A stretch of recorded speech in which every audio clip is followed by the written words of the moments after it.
Friends எல்லாரும் எப்படி இருக்கீங்க? ஈவினிங் ஒரு டீ போட்டு குடிச்சிட்டு டின்னர் ஒர்க் ஸ்டார்ட் பண்ணியாச்சு. சப்பாத்திக்கு மாவு பிசைஞ்சு எடுத்து வச்சுட்டு, இன்றைக்கி ஒரு ரெஸ்டாரண்ட் ஸ்டைல் பன்னீர் பட்டர் மசாலா தான்.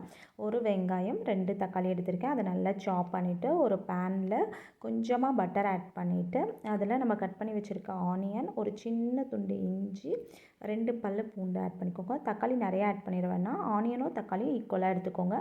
ஆனியன் வந்து கண்ணாடி பதம் வந்த உடனே தக்காளியும் ஆட் பண்ணிவிட்டு நல்லா குழஞ்சி வந்தோடனே ஒரு 4 பல் அளவுக்கு முந்திரி பருப்பு ஆட் பண்ணிக்கோங்க.